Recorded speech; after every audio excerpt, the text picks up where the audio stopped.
பழத்தோட்ட ஊழியங்கள், கர்த்தரருளின ஊழியங்கள்.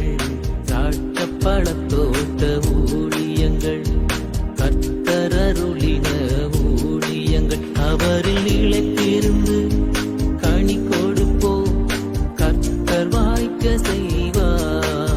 அவரில் நிலைத்திருந்து கனி கொடுப்போம், கர்த்தர் வாய்க்க செய்வார். துதி உமக்கே, துதி உமக்கே, துதி உமக்கே என்றுமே என்றும். துதி உமக்கே, துதி உமக்கே, துதி உமக்கே என்றுமே என்றும். துதி உமக்கே என்றுமே என்றும். துதி உமக்கே என்றுமே. சிறியவனை பொழுதிலிருந்தும் எளியவனை குப்பையிலிருந்தும் எடுத்து உயர்த்தி ராஜாக்களோடும் பிரபுக்களோடும் பந்திருக்க செய்கிற அருமை ஆண்டவர் இயேசு கிறிஸ்துவின் இனிதான நாமத்தினாலே இந்த சத்தத்தை கேட்கின்ற அனைத்து தேவனுடைய பிள்ளைகளுக்கும் என்னுடைய அன்பான வாழ்த்துகள். நீங்கள் கோடா கோடியாய் பெருகுவீர்களாக, உங்களுடைய பிள்ளைகள் கோடா கோடியாய் பெருகுவார்களாக என்று உங்களை வாழ்த்துகிறேன். பிரித்துக்குரியவர்களே, ஒவ்வொரு நாளும் அவனுடைய கரம் நம்மை தாங்கி வருகிறது. இந்த பூமியிலே நம்மை ஒரு நோக்கத்தோடு ஆண்டவர் படைத்தார். ஏற்ற காலத்திலே ஆண்டவர் நம்முடைய வாழ்க்கையில் குறுக்கிட்டார். தன்னுடைய பிள்ளையாக ஆண்டவர் மாற்றினார். அவருக்காக வாழ்கின்ற மாபெரும் பாக்கியத்தை ஆண்டவர் நமக்கு தந்திருக்கின்றார். இந்த பார்த்தலத்தின் சொந்தக்காரர் அவர். நம்முடைய உள்ளத்தில் அவர் சொந்தமாக இருக்கிறார். நமக்குள்ளாக ஆண்டவர் வாசம் பண்ணுகிறார் ஆவியானவராக. நாம் கூப்பிடும் பொழுது ஓடி வருகிறார் நம்மை தப்புவிப்பதற்காக. தேவைகள் மத்தியிலே நாம் நெருக்கப்பட்டு என்ன செய்ய வேண்டும் என்று சொல்லி தெரியாமல் நிற்கிற பொழுது ஆண்டவர் நமக்கு உதவி செய்கிறார். கீழே விடுகிற பொழுது நம்மை தூக்கி விடுகிறார். வாழ்க்கையிலே அவர் துணைவராக இருக்கிறார். துக்க நேரத்தில் தாயாக இருந்து நம்மை ஆற்றி தேற்றி அரவணைக்கின்றார். சொல்லிக்கொண்டே போகலாம். அப்படிப்பட்ட ஆண்டவர் உங்களுக்கும் அவர் தேவனாக இருக்கிறார். எனவே கவலைப்பட வேண்டுங்கிற அவசியமே இல்லை. அதில்லை இதில்லை, இப்படி நடக்கு அப்படி நடக்கு என்று அவங்க இப்படி இருக்காங்க இப்படி இருக்காங்கன்னு சொல்லி 1000 விதங்களிலே உங்களுடைய மனதில் காணப்படுற சமாதானத்தை குலைத்து போடும்படியாக சாத்தான் முயற்சிப்பான். அந்த ட்ராப்லாம் விழுந்துடாதீங்க. எப்பொழுதும் கிறிஸ்துவுக்குள்ளாக மகிழ்ச்சியாக இருங்க. அப்பொழுது ஆண்டவர் உங்களை ஆசீர்வதிப்பார். பிரியத்துக்குரியவர்களே, நீங்கள் நமது அடைக்கலான்குரிய முதியோர் இல்லம் உண்டு, ஆவிக்குரிய முதியோர் இல்லம் தினந்தோறும் ஜெபம் உண்டு. விரும்பினால் நீங்கள் வந்து சேரலாம். நமது ஊழியத்தில் உள்ள சில பிள்ளைகள் திருமணமாகி உடைந்து இப்பொழுது புதிய அலையன்ஸ் தேடுறாங்க. ஏற்கனவே அறிவித்திருக்கிறேன். விரும்பினால் என்னை தொடர்பு கொள்ளலாம்.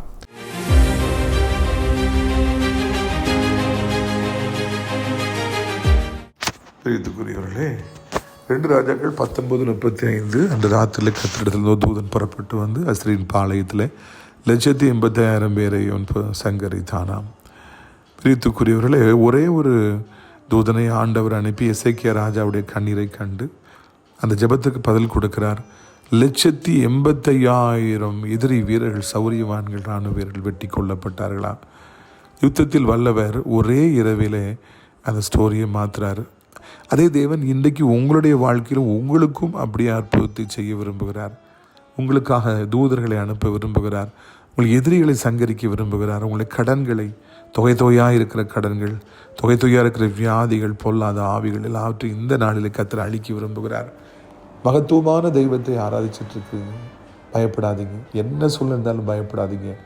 உங்களை கைவிட மாட்டார். உங்கள் மேலே சத்துருவால ஜெயம் எடுக்கவே முடியாது. யாரும் உங்களை ஜெயிக்க முடியாது. வியாதி உங்களை ஜெயிக்க முடியாது. இந்த நாளிலே கர்த்தர் பெரிய காரியங்களை காணும்படியாக செய்ய போகிறார். உங்களுக்காக ஒரு தூதன் புறப்பட்டு விட்டார். மகிமையை காண்பீர்கள். ஆண்டவர் உங்களை ஆசீர்வதிப்பாராக. ஆமென்.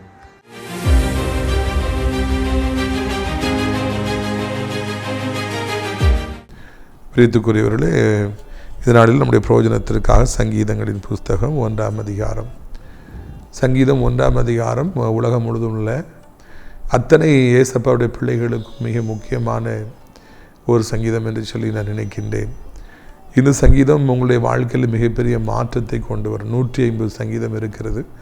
அதில் முதல் சங்கீதம் ஓப்பனிங் பேட்ஸ்மேனாக இந்த சங்கீதம் இருக்கிறது. எனவே நிச்சயமாக இதற்கு ஒரு சிறப்பம்சம் இருக்க வேண்டும். தலை நன்றாக இருந்தால்தான் உடம்பு நன்றாக இருக்கும். கைகள் நன்றாக இருக்கும், கால்கள் நன்றாக இருக்கும். தலையே இல்லைன்னா என்ன செய்ய முடியும்? ஏதாவது பிரயோஜனம் இருக்கா சொல்லுங்கள். ஒரு பிரயோஜனம் கிடையாது. தலை நன்றாக இருக்க வேண்டும். அதை போலவே இந்த தலையாக இருக்கிற 1வது சங்கீதமும் கூட மிக சிறப்பானதாக நமக்கு இருக்கிறது. இது நம்முடைய வாழ்க்கைக்கு அநேக பிரயோஜனங்களை கொண்டு வரும். முக்கியமாக ஆவிக்குரிய வாழ்க்கையில் காலடி எடுத்து வைத்திருப்பவர்கள், வாலிபர்கள், இவர்களுக்கெல்லாம் இந்த அதிகாரம் மிகவும் ஆசீர்வாதமாக இருக்கும். ஏன் வயசானவங்களுக்கு கூட இது ஆசீர்வாதமாக தான் இருக்கும். பாருங்கள், 1ஆம் அதிகாரம் 1ஆம் வசனம் முதல். துன்மார்க்கருடைய ஆலோசனை நடவாமலும் பாவிகளுடைய வழியில் நில்லாமலும் பரியாசக்காரர் உட்காரும் இடத்தில் உட்காராமலும் நடவாமலும் நிற்காமலும் உட்காராமலும் என்று சொல்லி 3 காரியங்களை இங்கே இந்த 1வது சங்கீதம் நமக்கு சொல்லி கொடுக்குறது. துன்மார்க்கருடைய ஆலோசனையில் நடவாத. நம்ம எப்போவுமே ஆண்டவர்கிட்ட தான் ஆலோசனை கேட்கணும். அவர் தான் நமக்கு சரியான ஆலோசனையை தருவார். தேவனுடைய பிள்ளைகளாகி நாம் ஒரு காலம் துன்மார்க்கற்ற போய் ஆலோசனை கேட்கவே கூடாது. அப்படி கேட்டு பைபிளில் அழிஞ்சு போனவங்களாம் எத்தனை பேர் இருக்காங்க. அகித்தோப்பில் துன்மார்க்கனாய் ஆகி போன பொழுது அங்கே அவருடைய தாவீதுடைய மகனாகி அப்சலோம் ஆலோசனையை கேட்டான் என்று பார்க்கிறோம். அபினதாப் ஒரு துன்மார்க்கமான ஆலோசனையை அம்னன் எனப்பட்ட ஒரு தாவீதுடைய மகனுக்கு கொடுத்து அவன் வாழ்க்கையில் அவன் மரணம் அடைவதற்கு காரணமாக இருந்தான் என்றெல்லாம் பார்க்கிறோம். இப்படியாக துன்மார்க்கருடைய ஆலோசனையில் நம்ம நடந்தோம்னா அது மரணத்துக்கு நேராக கொண்டு போகும், அழிவுக்கு நேராக கொண்டு போகும். நிறைய பேர் பிஸ்னஸில் முன்னேற முடியாமல் போகும்போது தவறான ஆலோசனை கொடுப்பாங்க. குறுக்கு வழியில் நம்ம முன்னேறலான்னு சொல்லுவாங்க. வேண்டாம், அந்த ஆலோசனைகளை நம்ம செவி கொடுக்க வேண்டாம். இந்நாட்களில் கஞ்சா விற்று எத்தனையோ வாலிபர்கள் பிடிபடுறாங்க. பாவம் இல்லை, ஏதாவது அற்ப லாபம் கிடைக்குமா என்று பார்த்து தவறான ஆலோசனையின்படி அதை செய்து மாட்டிக்கொள்கிறார்கள். ஈவன் கொலை செய்கிறதுல கூட எத்தனை பேர் வாலிபர்கள் தான் இருக்கிறாங்க.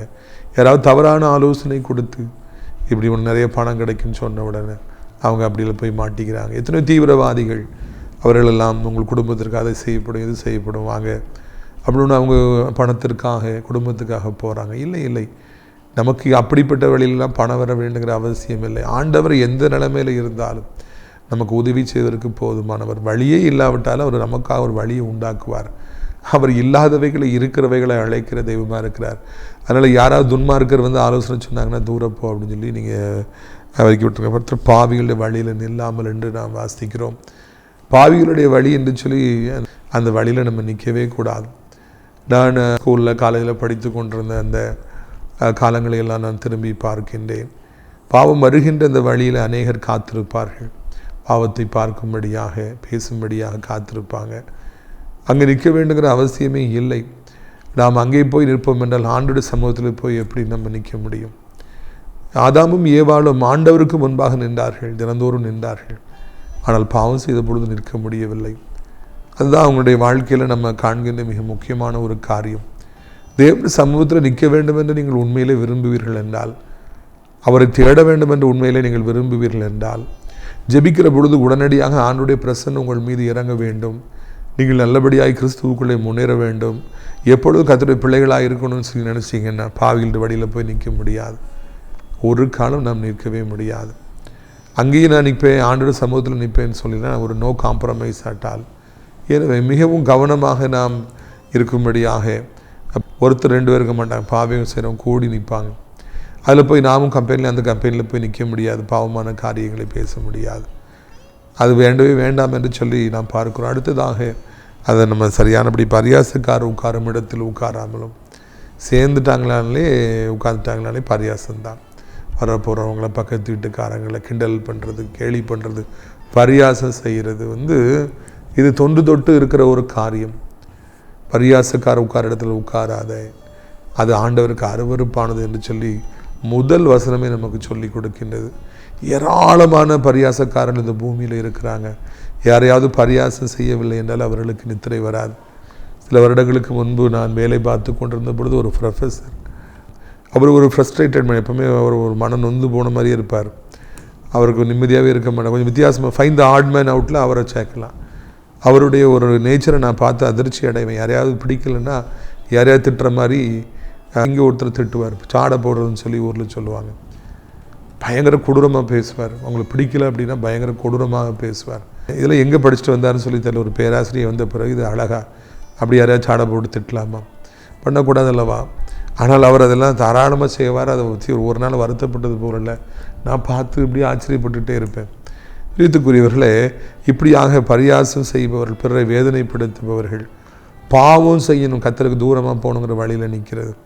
துன்மார்க்குடைய ஆலோசனை நடவது, மூன்றுமே நம்முடைய வாழ்க்கை இருக்கக்கூடாது. இது மூணும் இருந்துச்சுன்னா ஆண்டவரோடு கூட நாம் சம்மந்தப்பட முடியாது. ஆண்டவருக்கு பிரியமான பிள்ளையாக நாம் வாழவே முடியாது. ஐலாண்டுன்னு நம்ம சொல்லுவாங்க. இந்தியா ஐலாண்டு கிடையாது, மேலே பாகிஸ்தான், ஆப்கானிஸ்தான் அப்படிலாம் போகுது. ஆனால் இப்போ கிரீன்லேண்டுக்கு பிரச்சனை ஓடிக்கிட்டு இருக்கு. அது ஒரு ஐலாண்டு, சுற்றி கடல் தான், வேறு எதுவுமே கிடையாது. அதை போல தான் நம்முடைய வாழ்க்கையிலும் கூட நாம் ஆண்டவருடைய பிள்ளையை மாறும்போது ஐலாண்டாக மாறிடுவோம். இந்த உலகத்தில் போய் நடக்கிறது, உட்கார்றது, இந்த மாதிரி பேசுகிறது அதெல்லாம் நமக்கு முடியாது. நம்ம தனிப்பட்ட வாழ்க்கை தான், பிரித்தெடுக்கப்பட்ட வாழ்க்கையை தான் நாம் வாழ வேண்டும். நாம் பிரித்தெடுக்கப்பட்ட வாழ்க்கையை வாழாதபடிக்கு தேவனோடு நாம் இருக்கிறோம் என்று நாம் நினைப்போம் என்றாலோ, இல்லை என்றால் நாம் கிறிஸ்துவுக்குள்ளாக அநேக நன்மைகளை, ஆசீர்வாதங்களை பெற்றுக்கொள்ளலாம் என்று நினைத்தாலோ அது வேதனையானதாகவே இருக்கும். அது நடக்காது. இரண்டாவது பாருங்கள், கர்த்தருடைய வேதத்தில் பிரியமாயிருந்து இரவும் பகலும் அவருடைய வேதத்தில் தியானமாக இருக்கிற மனுஷன் பாக்கியவான். முதல்ல எச்சரிப்பு கொடுக்கப்படுகிறது, அதை செய்யாத, இதை செய்யாத, அப்படி பண்ணாத, இப்படி பண்ணாத. 3 குரங்கு உட்கார்ந்துருக்கும் பார்த்தீங்களா, ஒன்று கண்ணை மூடி இருக்கும், இன்னொன்று காதை மூடி இருக்கும், இன்னொன்று வாயை பொத்தி இருக்கும். இது குரங்கு காந்தியடிகள் சொன்னதுலேருந்து வைக்கப்பட்டது. ஆனால் பைபிளில் இருந்து நிற்காத, உட்காராத, நடக்காத, இதையும் நாம் எழுதி வைத்துக் கொள்வோம் என்றால் அதனுடைய வாழ்க்கைக்கு, எதிர்காலத்துக்கு மிகவும் பிரயோஜனமானதாக இருக்கும். தம்பிமார்களை, பாவியில் நிற்கிற வழியில் நிற்காதீங்க இல்லையா? அது தவறானது. அது எதிர்காலத்தை பாதித்து விடும், ஆண்டவரோடு கூட நெருங்க முடியாதபடிக்கு ஆக்கிவிடும். இரண்டாவது, கர்த்தருடைய வேதத்தில் பைபிளில் பிரியமாக இருந்து இரவும் பகலும் அதில் தியானமாக இருக்கிற மனிதன் பாக்கியவான். யார் ஆசீர்வதிக்கப்பட்டவன் என்று சொன்னால் இந்த பைபிள் தான். உலகத்தில் விலையேறப்பெற்ற புக்கு இந்த பைபிள் தான். ஆனால் நிறைய பேர் அதை அறிகிறதில்லை. நிறைய பேருக்கு இந்த ஆண்டவர் அறிகிற பாக்கியமே இல்லை. அவள் பைபிள் தெரியும், ஆனால் பைபிள் வாசித்ததே கிடையாது. இன்னும் நிறைய பேர் வீட்டில் பைபிள் இருக்குது, நல்ல பெரிய பெரிய பைபிளாக இருக்குது, ஆனால் வாசிக்கவே மாட்டாங்க. இன்னும் ஒரு சிலர் வெறுமனே நீதிமொழிகள், இல்லை சங்கீதம், இல்லைன்னா மத்திய மார்க், லூக்கா, யோவான் அது மட்டும் தான் வாசிப்பாங்க, வேறு எதுவுமே வாசிக்க மாட்டாங்க. இல்லை, கர்த்தருடைய வேதத்தில் பிரியமாக இருந்து ஆசையோடு பைபிள் எடுத்து வாசிக்கணும், விருப்பத்தோடு வாசிக்கணும். கட்டாயத்தினால அல்ல, பாஸ்டர் சொல்லியிருக்காருங்கிறதுக்காக அல்ல, விருப்பத்தோடு கூட நாம் அதை பைபிள் எடுத்து வாசிக்க வேண்டும். இல்லை, இரவும் பகலும் அதில் தியானமாக இருக்க வேண்டும்.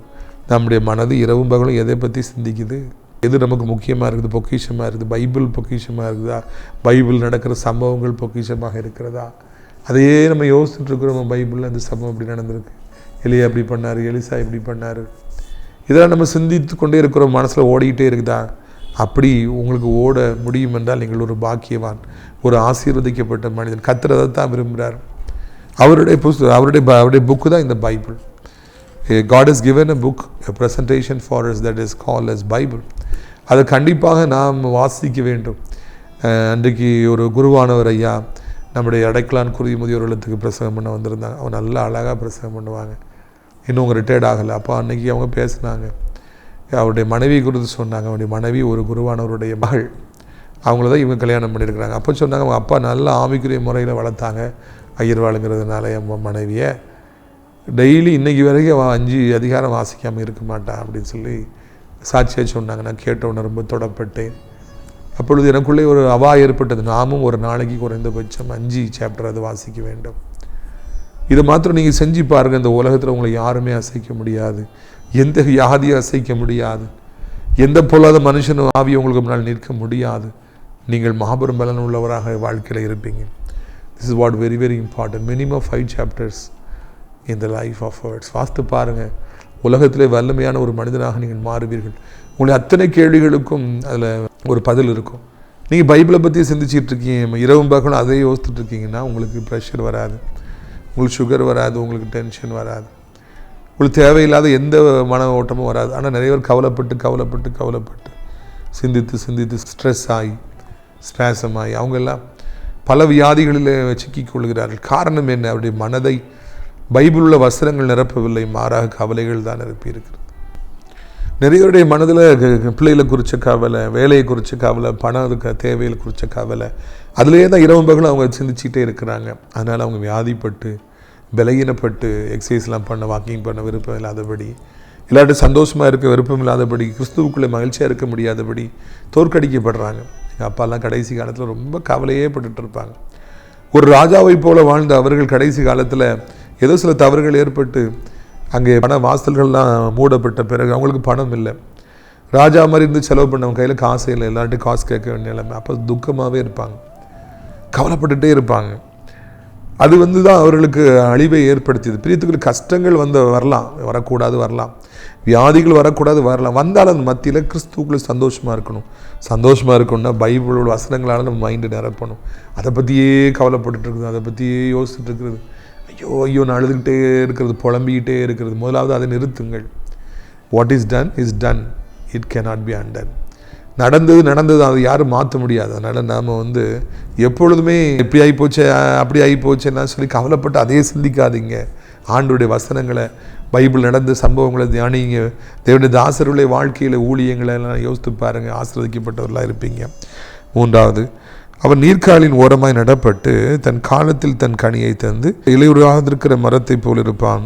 அவன் செய்வதெல்லாம் வாய்க்கும். ஃபர்ஸ்ட் ஆஃப் ஆல், ஒரு ட்ரீக்கு டெய்லி வாட்டர் வரணும், தண்ணி இருக்கணும். இல்லைன்னா அது அப்படி காஞ்சி கொஞ்சமாக போய் பழுப்பு நிறமாகி அப்படி பட்டு போயிடும்.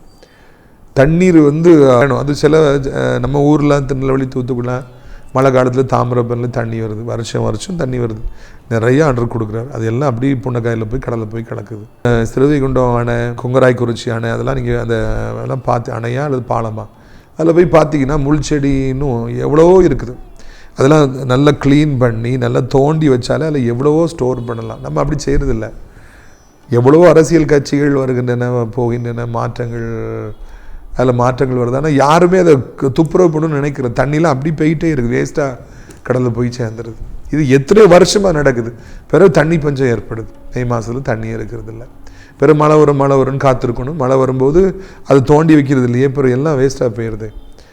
இது என்னுடைய உள்ளத்தில் இருக்கிற ஒரு கவலை. ஆனால் இன்றைக்கு நம்ம செய்தியில் நம்ம பார்க்கும் பொழுது எப்பொழுதுமே நான் நீர்க்காலில் ஓரமாக நடப்பட்ட மரமாக இருப்போம். வருஷம் முழுக்க எவ்வளவு கஷ்ட நஷ்டங்கள் போகலாம் நிறைய பேருக்கு. மாத துவக்கத்தில் அநேகருடைய வாழ்க்கையில் சிரிப்பு இருக்கும், சந்தோஷம் இருக்கும், கையில் பணம் இருக்கும். 15, 20, 25ஆம் தேதி மூச்சு மூட்டும், காசே இருக்காது. யார்கிட்ட கடன் வாங்க, இதை அடகு வைக்கிங்கிற அளவுக்கு தான் வாழ்க்கை இருக்கிறது. ஈவன் கவர்மெண்ட் ஸ்டாஃபாக இருக்கட்டும், இவனா பெரிய சம்பளம் வாங்குறவங்களா இருக்கட்டும், அவங்களுடைய கதை இப்படி தான் இருக்குது. பிஸ்னஸ் பண்ணுறவங்களாம் அவ்வளோ கஷ்டப்படுறாங்க. ஒன்றை நீங்கள் புரிந்து கொள்ள வேண்டும். வாழ்க்கையில் தேவனுக்கு வசனங்கள் மேலே நம்ம பிரியமாக இருந்தோம் அப்படின்னா நமக்கு வருடம் முழுவதும் 365 நாட்கள், ஆல் 365 days நமக்கு அது தண்ணி பாய்ச்சிக்கிட்டே இருப்பார். நம்ம நீர்க்காலில் ஓரமாக நடப்பட்ட மரமாக இருப்போம். நமக்கு பண தட்டுப்பாடு என்பது வரவே வராது. இது காசு இல்லை, அதுக்கு காசு இல்லைங்கிற ஒரு நிலைமை நம்முடைய வாழ்க்கையில் வரவே வராது. தண்ணீர் பாய்ச்சப்பட்டு கொண்டே இருக்கும். தன் காலத்தில் தன் கனியை தந்து, இட்ஸ் வெரி இம்பார்ட்டன்ட் திங். தன் காலத்தில் தன் கனியை தரணும். வேலைக்கு போகணுன்ற நேரத்தில் வேலைக்கு போயிடுவான், திருமணம் ஆகணுங்கிற நேரத்தில் திருமணமாக, குழந்தை வேணுங்கிற நேரத்தில் குழந்தையை கொடுப்பார், வீடு கட்டணுங்கிற நேரத்தில் வீடை கட்ட வைப்பார். பிள்ளைகளுடைய திருமண காரியங்கள் வரும்போது அதுக்குரிய காலங்கள், அதுக்குன்னு ஒரு காலம் இருக்கிறது அல்லவா, அது தன் காலத்தில் தன் கனியை தந்து என்று சொல்லி அழகாக பைபிள் சொல்லுகிறது. பைபிள் வசனங்கள் உங்களை வாழ வைக்கும். பைபிள் உள்ள வசனங்களை ஆர்வமாக நீங்கள் வாசிக்க வேலை வாய்ப்புக்கான வழிகள் உண்டாகும். வியாதிகள் உங்களை விட்டு நீங்குவதற்கான வழிகள் உண்டாகும். சரீரம் பலனடைகிறக்கான வழிகள் உண்டாகும். ஆண்டவருடைய வார்த்தைகள் உங்களுக்குள்ளே பிரவேசிக்க உங்களுக்கு இருக்கிற சாபங்கள், பிசாசின் கிரியைகள் எல்லாம் உங்களை விட்டு விலக ஆரம்பிக்கும். உங்கள் காலத்தில் கனியை தருவீர்கள். வேலைக்கு போனால் போவீங்க, கரெக்டாக இருக்கும். வாழ்க்கையில் எல்லாம் நல்லபடியாக நடக்கும், திட்டமிட்டபடி நடக்கும். ரொம்ப நாளாக லேட் ஆகிட்டு இருக்க சில ஆசீர்வாதங்கள் பைபிளை வாசித்து பாருங்கள். திருமணம் ஆகிறதுக்கு பல வருடங்களை காத்திருக்கிறீங்களா, பைபிளை விசுவாசத்தோடு வாசிங்க. குழந்தை காரியங்கள் லேட் ஆகிட்டு இருக்குதா, பைபிளை வாசிங்க. எல்லாவற்றிலும் கர்த்தர் உங்களுக்கு ஆசீர்வாதங்களை தருவார். இலை உதிராதிருக்கிற மரத்தை போல் இருப்பான், அவன் செய்வதெல்லாம் வாய்க்கும். தான் ரொம்ப முக்கியமானது. மே மாதம் இலை உதிர்ந்து மொட்டை மரமாயிரும், பார்க்குறதுக்கே நல்லா இருக்காது. பிரியத்துக்குரியவர்களே, நம்முடைய வாழ்க்கையில் இலையுதிர்கிற காலம் அதுதான் ரொம்ப வேதனையான ஒரு காலம். செழிப்பாக இருந்தோம், பச்சை பசேர்ந்த இலை உதிர்ந்துச்சு அப்படின்னா அசிங்கமாயிடுவோம். நம்முடைய அழகு நம்மை விட்டு உதிர்ந்து போகிறது ஒரு காலம் வருகிற பொழுது. 40 வயசு ஆயிடுச்சா, 50 வயசு ஆயிடுச்சா, இனி அப்படி தான் இலையுதிர காலம்தான். 60 வயசு ஆச்சா, இலையுதிர காலம்தான் நிறைய சொல்கிறாங்க. அது மாத்திரமல்ல, பிஸ்னஸ் ஒரு அளவுக்கு நல்லா பிக்கப் ஆகி போச்சு. இப்போ இலையுதிர காலம், பணம்லாம் கொஞ்சம் கொஞ்சமாக கீழே விழுது, சம்பாதிச்சு சேவிங்ஸ்லாம் கீழே விழுது, இடத்த வாங்கி வச்சதெல்லாம் விற்க வேண்டிய ஒரு சூழ்நிலை, எல்லாம் அப்படி உதிரும். சேர்த்து வைத்ததெல்லாம் அப்படி உதிரும். அழகு உதிர்ந்து போவது போல, இளமை உதிர்ந்து போவது போல, இது மாதிரியான பணங்கள், சேவிங்ஸ் எல்லாம் உதிர்ந்து போவது போல இலை உதிர்கிற ஒரு காலம் வரும். ஆனால் தேவனுடைய பிள்ளைகளுடைய வாழ்க்கையில் இலை உதிர்கிற காலம் வரவே வராது. உங்களுடைய அழகு குறைய ஆண்டவர் விட மாட்டார். வாலிபம் குறைய விட மாட்டார்.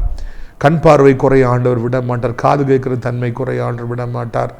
அதே போல் நீங்கள் சேர்த்து வைத்த பணம் உதிர்ந்து போவதற்கு ஆண்டவர் விட மாட்டார். அது உங்களுக்கு பெருகிட்டு தான் இருக்கிறத தவிர்த்து குறையாது. ஆண்டவருடைய பிள்ளையாக இருக்கிற உங்களுக்கு இலை உதிர காலம் வராது. There will never be any autumn in your life. You have to understand that. ஏன்னா கடவுளுடைய பிள்ளையாக நம்ம இருக்கிறதுனால செய்வதெல்லாம் வாய்க்கும். இப்போ நீங்கள் தொட்டதெல்லாம் தோல்வின்னு சொல்லிட்டு இருக்கீங்களா தம்பி? ஐயா, என்ன பிஸ்னஸ் பண்ணாலும் எனக்கு தோல்வின்னு சொல்கிறீங்களா? நீங்கள் ஏசப்பாவை நம்பி இந்த பைபிளே வாஸ்து செஞ்சு பிஸ்னஸ் பண்ணி பாருங்கள். என்ன பிஸ்னஸ் பண்ணாலும் உங்களுக்கு வாய்க்கும். இன்றைக்கி கூட தம்பிகிட்ட பேசிகிட்டு இருந்தேன். கஷ்டப்பட்டு உழைக்கிறார். கீழே ஒரு 4-5 பேரை சின்ன வயசுலேயே வேலைக்கு வச்சுருக்காரு. இரவும் பகலும் உழைக்கிறார். சொல்கிறாரு, ஆனால் இந்த பிஸ்னஸ்லேருந்து நான் கோழி பண்ணை வச்சேன், நான் ஆட்டு பண்ணி வச்சேன். எனக்கு அதிர்ச்சியாக இருந்தது. ஏன்னா அவர்கிட்ட ரொம்ப பழகிறேன், எனக்கு தெரியவே தெரியாது. என்னாச்சு தம்பின்னு? எனக்கு ஆக்சிடெண்ட் ஆகிடுச்சு. ஒரு 5 வாரம் நான் ரெஸ்ட் எடுத்தேன். 25 ஆடு செத்து போச்சு. கோழியை கவனிக்கிறதுக்கு அதில் நிறைய செத்து போச்சு அப்படின்னாரு. ஐயோ பாவமே. I want to say one thing தம்பி அப்படின்னு உங்கள்கிட்ட ஒன்று சொல்லணும். என்னதுன்னு அப்படின்னாரு. பாராட்டுறேன். ஒரு பிஸ்னஸ்லேயே நீங்கள் சாட்டிஸ்ஃபை ஆகாமல் அது இதுன்னு சொல்லி வளரணும்னு நினைக்கிறீங்க, நான் பாராட்டுறேன் அப்படின்னு சொன்னேன். Don't put all your eggs in single basket. ஏற்கனவே சொல்லியிருக்கிறேன், யூதர்கள் ஒரு காலில் நிற்கிறதும்பாங்க. ஒரு பிஸ்னஸ்னால் ஒரு காலம் தான் நிற்குமா, 2 பிஸ்னஸ்னால் 2 காலம். பிரியத்துக்குரியவரை செய்வதெல்லாம் வாய்க்கும். அப்படின்னா எத்தனை பிஸ்னஸ்னாலும் ஸ்டார்ட் பண்ணலாம். செய்வதெல்லாம் பிச்சுக்கிட்டு போயிடும் அப்படின்னா எத்தனை பிஸ்னஸ் பண்ணாலும் நஷ்டத்துக்கு மேல் நஷ்டம் வந்து கொண்டு இருக்கும். கர்த்தருடைய பிள்ளைகளாகி உங்களுக்கு எதை செய்தாலும் வாய்க்கும் என்கிற இந்த வசனங்களை எல்லாம் நீங்கள் மனதில் வைத்துக் கொள்ளும்படியாக ஒரு அன்போடு கேட்டுக்கொள்கிறோம். 4வது வசனத்தை பாருங்கள். துன்மார்க்கர் அப்படி இராமல் காற்று பறக்கடிக்கும் பதரை போல் இருக்கிறார்கள். ஆகையால் துன்மார்க்கர் நியாய தீர்ப்பிலும் பாவிகள் நீதிமான்கள் சபையில் நிலைநிற்பதில்லை. கர்த்தர் நீதிமான்களின் வழி அறிந்திருக்கிறார், துன்மார்க்கரின் வழியோ அழியும். துன்மார்க்கர் பறக்கிற மாதிரி பறந்து போயிடுவாங்களாம். அரிசி மாதிரி தான் தெரிவாங்க. அது இப்படி அடித்த உடனே பறந்து போகிற மாதிரி அவங்க பறந்து போயிடுவாங்க. அவங்க பாவிகள் நீதிமான சபையில் நிற்க முடியாது. அவங்களுக்கு நல் முடிவு இல்லை அப்படின்னு சொல்லி பைபிளில் நம்ம வாசிக்கிறோம். பிரியத்துக்குரியவர்களே, வாழ்க்கையில் திடீர்னு பறந்து போயிடுவாங்க. துன்மார்க்கராய் வாழ்கிறவர்கள், பிறரை வேதனைப்படுத்துகிறவங்க, பயங்கர கொடூரமான காரியங்களை செய்கிறவங்க, பிறருக்கு வேதனையை கொடுக்கணும், அழிக்கணும் நினைக்கிறவங்க, இல்லாத போல் அதெல்லாம் பரப்புறவங்க, ஒருத்தர் வீழ்ச்சியை விரும்ப நினைக்கிற, மிரட்டணும்னு நினைக்கிறவங்க, பிறகு ஏமாத்தணும்னு நினைக்கிறவங்கெல்லாம் காற்று பறக்கடிக்கிற பதரை போல் போயிடுவாங்களாம். இந்த பூமியில் அவங்க இருக்கவே முடியாது. அவர்களுக்கு பூரணாயில் இருக்கவே இருக்காது. பறக்கடிக்கிற அது மாதிரி போயிடுவாங்க. துன்மார்க்கர்கள் நீதிமான்கள் சபையில் நிற்ப முடிவதில்லை. நல்லவங்க மாறி, ஊழியக்காரங்க மாறி அவங்களும் பிரைஸ் லார்ட் பிரதர்னு சொல்லிட்டு நின்று பார்ப்பாங்க. நீதிமான்கள் நின்று பார்ப்பாங்க, ஊழியத்தில் நின்று பார்ப்பாங்க. ஒரு கட்டத்துக்கு பிறகு அவங்க பதர் மாதிரி போயிடுவாங்களே, பிறகு எப்படி நிற்க முடியும்? அவங்க அந்த நீதிமான்களுடைய ஐக்கியத்தில், பரிசுத்தவான்களுடைய ஊழியத்தில் தொடர்ந்து அவங்களுக்கு ஒரு பங்கு இருப்பதில்லை. அவங்க அப்படி திரும்பி போக முடியாத ஒரு சூழ்நிலை உண்டாகிறது. கிதியோன்ட்ட வந்தவங்களாம் திரும்பி போங்க, பயப்படுறவங்க திரும்பி போங்க, நடுங்கிறவங்க திரும்பி போங்க. நிறைய பேர் திரும்பி போயிட்டாங்க. அந்த பங்கு அவங்களுக்கு கிடைக்கல. அதே மாதிரி நீதிமான்கள் சபையில் துன்மார்க்கரால் இருக்க முடியல. வேடம் போட்டு வருவாங்க, கொஞ்ச நாள் பிரைஸ்ல இருப்பாங்க, ஆனால் அதுக்கப்புறம் அவங்க நிற்க முடியாது, அவங்க போயிடுவாங்க. அது கடைசியில் பார்க்குறோம், கர்த்தர் நீதிமான் வழி அறிந்திருக்கிறார், துன்மார்க்கரின் வழி அழியும். கர்த்தர் நம்ம எங்கே போகிறோங்கிறத அறிஞ்சிருக்கார். நமக்கு ஆசீர்வாதத்தை கொடுப்பார், நம்மளை பாதுகாப்பார். துன்மார்க்கருடைய வழி இருளில் இருக்குது, அது அழிஞ்சு போகும். கர்த்தர் அவங்கள நல்லா இருக்க விடவே மாட்டார். எனவே பிரியத்துக்குரியவர்கள், இந்த அருமையான நாளிலும் கூட நீங்கள் இவைகளையெல்லாம் மனதில் வைத்து செயல்படும்படியாக தேவன் உங்களுக்கு உதவி செய்யும்படியாக ஜெபிக்க விரும்புகிறேன். எல்லார் கண்களை மூடுவீர்களாம். அப்பா பிதாவே, வானத்துக்கு பூமிக்கும் ஆண்டவரே, இந்த அருமையான நாளிலும் கூட எங்களோடு நீர் பேசியிருக்கிற வார்த்தைகளுக்காக நன்றி அப்பா, நன்றி அப்பா, நன்றி இறைவா. இந்த அருமையான நாளிலும் கூட உங்களுடைய பைபிளில் நாங்கள் தியானமாக இருந்தோம்னா எவ்வளோ எங்களுக்கு ஆசீர்வாதங்களை வச்சுருக்கிறீங்கப்பா. துன்மார்க்கருடைய ஆலோசனை நடக்காத, பாவியில் நில்லாத, பரியாசகர் உட்கார இடத்துல உட்காராத, எவ்வளோ அருமையானபடிக்கு வார்த்தைகள் இருக்கிறது ஆண்டவரே. அது சின்ன சின்ன கற்பனைகள், அதை நாங்கள் கீழ்ப்படுத்துகிறோம். மிக பெரிதான ஆசீர்வாதங்களை கற்றுத்தாரீங்க. என்னுடைய நுகத்தை ஏற்றுக்கொள்ளுங்கள், அது லகுவாக இருக்கிறதுன்னு சொன்னீங்கப்பா ஆண்டவரே. இவ்வளோ சின்ன ஒரு காரியத்தை செஞ்சுக்கிறார், இவ்வளோ பெரிதான ஆசீர்வாதங்களை தாரீங்க இறைவா. காலத்தில் கனியை தர இலையுதிராக இருக்கிற மரத்தை போல் நாங்கள் இருக்க, என்னுடைய பலன் குன்றாதபடி நீர் எங்களை பாதுகாக்க, நீர்க்கால்களில் ஓரமாய் நடப்பட்ட மரமாக எப்பொழுதும் செழிப்பாக இருக்க, ஒரு காலம் நாங்கள் கீழே இறங்காதபடி எங்களை பாதுகாக்க கண்ணீரோடு கெஞ்சி மன்றாடுகிறோம். சத்தத்தை கேட்குற பிள்ளைகள் என்ன நிலைமையில் இருந்தாலும் அவர்களுக்கு உதவி செய்யும், அவர்களை ஆசீர்வதியும். வியாதிப்பட்டிருப்பார்கள் என்றால், இலை உதிர்ந்து கொண்டிருப்பார்கள் என்றால் நீர் அவர்களை சந்திப்பீராக, அவர்களுக்கு புதுபலன் கொடுப்பீராக. புது கிருபியை கொடுப்பீராக, அவர்களை வாழ வைப்பீராக. அவருடைய வாழ்க்கையில் காணப்பட இருளை வெளிச்சமாய் மாற்றுவீராக. அப்பா, என்ன வியாதியாக இருந்தாலும் உம்மால் சுகப்படுத்த முடியும். இப்பொழுதே அப்படி குணமளிக்கிற வல்லமை புறப்பட்டு போய் புண்களை மறைய செய்து, கட்டிகளை மறைய செய்து, ஆண்டவருக்கு நோய் கிருமிகளை, நோய் தொற்றை மறைய செய்து, கவுன்ஸ் எல்லாத்தையும் நார்மல் ஆக்கி, இருமல்கள் தகப்பன் தும்மல்களில் நிறுத்தி, ஆண்டவரை வீசிங்கை மறைய செய்து, இந்த குளிர்காலத்தில் வீசிங்கை முற்றிலுமாய் மறைய செய்து, ஆஸ்துமாவை மறைய செய்து, நோய் தொற்றுகள் கிருமிகளை மறைய செய்து, மரண படுக்கையில் இருப்பவர்களை எழுப்பி, படுக்கையில் இருப்பவர்களை முதுகெலும்பை சரி செய்தவர்களை எழுப்பி அவர்களை வாழ வைப்பீராக. கிருபையினாலே தாங்குவீராக, இரக்கத்தினாலே தாங்குவீராக. ஒவ்வொருவருக்கும் கர்த்தர் உதவி செய்வீராக. பண நெருக்கடியில் இருக்கிற பிள்ளைகளை போஷியும் அப்பா, காகங்களை அனுப்பினீர் ரெடியாவுக்காக. ஒரு ஏழை விதவை எழுப்பினீரே அப்பா, உடைய பிள்ளைகளுக்காக யாரையாவது எழுப்பி அவருடைய தேவைகளை சந்திப்பீராக. தேடி சென்றவர்களுக்கு உதவி செய்யட்டும். நீயோ கடன் வாங்காதிருப்பாய், கடன் கொடுப்பாய் எனப்பட்ட வாக்கு தத்தங்கள் நிறைவேறட்டும். தேவனுடைய பிள்ளைகள் ஒவ்வொருவரையும் கர்த்தர் சந்திப்பீராக. ஒவ்வொருவருக்கும் ஆண்டவரே நீர் உதவி செய்வீராக என்று கெஞ்சுகிறோம். ஐயா, ஏசப்பாவுடைய நாமத்தினாலே மன சமாதானம் இல்லாமல் இருக்கிற பிள்ளைகள், இரவு நித்திரை வரவில்லையே என்று கருதுகிற பிள்ளைகள், உடம்பு மெலிஞ்சு போச்சுன்னு கவலைப்படுறவங்க, உடம்பு ரொம்ப குண்டாயிட்டுன்னு கவலைப்படுறவங்க, ஆண்டவரே சில அவயங்கள் கெட்டு போயிட்டன என்று சொல்லி கவலைப்படுற எல்லாருக்கும் உதவி செய்யுங்க. குடிக்கு அடிமையாக இருக்கிறவர்களை விடுவித்து கொண்டு வாருங்க. அவருடைய குடும்பத்தார் வடிக்கிற கண்ணீரை பாருங்கப்பா. ஆண்டவரை மொபைல் அடிமைத்தனம், பைக் அடிமைத்தனம், வாலிபர்கள் போதை அடிமைத்தனத்தில் இருக்கிறவங்களை விடுவித்து கொண்டு வரும். ஆண்டவரை வயதான கிளை விழுந்து விடாதபடி காத்துக்கொள்ளும். அவர்களுக்கு வியாதி வராதபடி காத்துக்கொள்ளும். நீண்ட காலமாய் காத்திருக்கிறவர்களுக்கு அற்புதத்தை செய்யும். ஆண்டவரை உலகம் இருக்கிற அத்தனை நாடுகளையும் அத்தனை மக்களையும் ஆசீர்வதி. இந்திய நாட்டை மக்களையும் ஆசீர்வதியும். அனைத்து விசுவாச பிள்ளைகளின் ஊழியங்களையும் ஆசீர்வதியும். லாசரை திராட்சைப்பழ தொட்ட ஊழியை நேசிக்கிற, நாள்தோறும் நம்முடைய நிகழ்ச்சிகளை பார்க்கிற, அறிவுப்படுத்துகிற, அடைக்கலான்குரிய முதியோர் உள்ளத்தை ஜெபத்தில் தாங்குகிற ஒவ்வொரு நல்ல உள்ளத்தையும் ஆசீர்வதியும் மகிமைப்படுத்த இயேசு மூலம் ஜெபிக்கிறோம் நல்ல பிதாவே, ஆமென். என் ஆத்துமாவே கர்த்தரை சோத்திரி, என் முழு உள்ளமே அவருடைய பரிசுத்த நாமத்தை சோத்திரி. என் ஆத்துமாவே கர்த்தரை சோத்திரி, அவர் செய்த சகல உபகாரங்களை ஒருபொழுதும் மறவாதே, ஆமென். இந்த கர்த்தராய் இயேசு கிறிஸ்துவின் கிருபையும் பிதாவாகி தேவனுடைய அன்பு பரிசுத்தாடி அந்யோன்யமில்லாத பிரசன்னம் உங்கள் அனைவருடைய இன்றைக்கு சில காலங்களில் நிலைத்திருப்பதாக. Hallelujah, hallelujah. God bless you, amen.